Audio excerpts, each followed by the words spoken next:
Ici, on nous demande de trouver la décomposition en facteurs premiers de 75 et il faut qu'on écrive notre réponse en utilisant la notation exponentielle.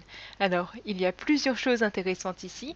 D'abord, la décomposition en facteurs premiers et deuxièmement, la notation exponentielle. Bon, la notation exponentielle, on en parlera un peu plus tard dans la vidéo. Pour l'instant, on va se concentrer surtout sur ce qu'est la décomposition en facteurs premiers. Donc, d'abord, un tout petit rappel. Qu'est-ce que c'est qu'un nombre premier? Eh bien, un nombre premier, c'est un entier naturel qui a exactement deux entiers naturels par lesquels il peut être divisé, 1 et lui-même. Alors, on va regarder quels sont les entiers naturels qui sont premiers et ceux qui ne le sont pas. Donc, les entiers naturels qui sont premiers d'un côté et ceux qui sont non premiers de l'autre. Donc, les entiers naturels non premiers à droite. Voilà. Alors, par exemple, 2, c'est un nombre premier. 2, c'est un nombre premier parce qu'il a exactement, c'est un entier naturel qui a exactement deux entiers naturels par lesquels il peut être divisé, 1 et 2 lui-même. 3, c'est pareil, c'est aussi un nombre premier, un entier naturel qui a exactement deux entiers naturels par lesquels il peut être divisé, 1 et 3 lui-même. 4, en revanche, c'est un nombre qui n'est pas premier, parce que 4 a plus de deux entiers naturels par lesquels il peut être divisé. 1, 4, mais aussi 2. 5, en revanche, c'est un nombre premier. 6, ce n'est pas un nombre premier. 7, c'est un nombre premier, parce que pareil, c'est un entier naturel qui peut être divisé par exactement deux entiers naturels, 1 et 7 lui-même. 8, ce n'est pas un nombre premier. 9 non plus, ce n'est pas un nombre premier. Même si on peut parfois être tenté de dire que c'en est un, ce n'est pas un nombre premier. Attention, les nombres premiers, ce n'est pas la même chose que les nombres impairs. 10, est-ce que c'est un nombre premier? Eh bien non, 10 ce n'est pas un nombre premier parce qu'il peut être divisé par 1, 10, mais aussi 2 et 5. 11 en revanche, c'est un nombre premier. Donc on pourrait continuer comme ça encore longtemps.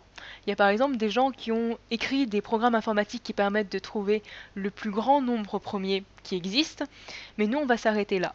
Et on va maintenant retourner à l'énoncé. Donc on nous demande de trouver la décomposition en facteurs premiers de 75.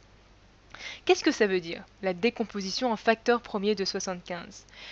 Eh bien, ça veut dire écrire 75 comme une multiplication de nombres premiers, et uniquement de nombres premiers.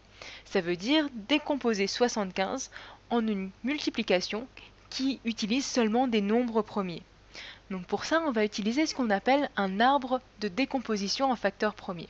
Donc on va écrire ici 75. 75, voilà. Et l'idée, c'est de trouver quels sont les nombres premiers par lesquels quels sont les nombres premiers qu'on doit multiplier pour obtenir 75? Donc on va commencer par le plus petit des nombres premiers, par 2. Et on va voir si on peut diviser 75 par 2. À ton avis, est-ce qu'on peut diviser 75 par 2? Eh bien non, on ne peut pas diviser 75 par 2 parce que 75 est un nombre impair. Il se termine par un 5, 5 qui est un chiffre impair. Donc 75 ne peut pas être divisé par 2.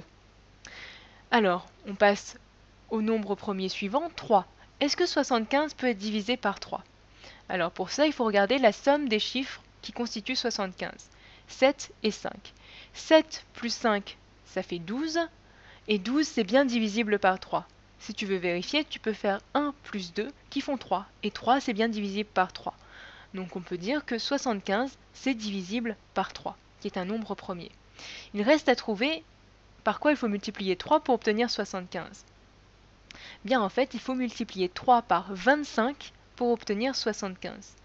Si tu ne me crois pas, ce que tu peux faire, c'est faire la multiplication, poser la multiplication de 3 par 25, et tu vas voir, ça fait bien 75. Donc tu peux vérifier ça. Maintenant, qu'est-ce qu'il faut qu'on fasse? Eh bien, il faut qu'on voit si on arrive à décomposer 25 en nombres premiers aussi, en une multiplication de nombres premiers.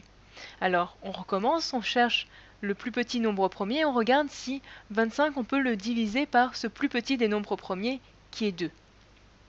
25, est-ce que c'est divisible par 2? Eh bien non, 25 ce n'est pas divisible par 2, parce que si 75 n'était pas divisible par 2, 25 ne va pas être divisible par 2 non plus.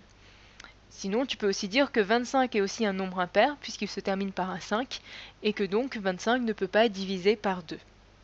Alors, qu'en est-il pour 3? Est-ce qu'on peut diviser 25 par 3? Alors pour ça, tu peux faire la somme des chiffres qui composent 25. 2 plus 5. 2 plus 5, ça fait 7, et 7, ce n'est pas divisible par 3. Donc 25 n'est pas divisible par 3. On va passer au nombre premier suivant, qui est 5. Est-ce que 25 c'est divisible par 5? Eh bien oui, c'est divisible par 5, parce que 5 fois 5, ça fait 25. Donc 25, on peut aussi l'écrire comme 5 fois 5. Et voilà, on a terminé notre décomposition en facteurs premiers. Pourquoi? Parce que il nous reste plus à ce niveau-là, au niveau le plus bas de l'arbre, que des nombres premiers. Et donc je peux écrire que 75, c'est en fait égal à 3 fois 5 fois encore 5. Pourquoi? Parce que 75, c'est 3 fois 25, et 25, c'est 5 fois 5. Donc 75, c'est 3 fois 5 fois 5. Maintenant, il faut qu'on s'intéresse à la deuxième partie de l'énoncé, qui est écrire ta réponse en utilisant la notation exponentielle. Qu'est-ce que ça veut dire, la notation exponentielle? Eh bien, ça veut dire que si dans notre multiplication de facteurs premiers, on a une répétition d'un nombre premier, eh bien, on peut écrire cette répétition de nombre premier en utilisant ce qu'on appelle des exposants. Donc ici, on a 5 fois 5. 5 fois 5, en fait, on peut l'écrire de la façon suivante. Regarde. Donc 3 fois 5 à l'exposant 2, ou 5 au carré. On met un 2 ici parce que 5 est répété deux fois. 5 fois 5. Et donc, cette écriture-là, 75 est égal 3 fois 5 au carré, c'est ce qu'on appelle la notation exponentielle. Donc, on a décomposé 75 en facteurs premiers et on a écrit la réponse sous la forme d'une notation exponentielle.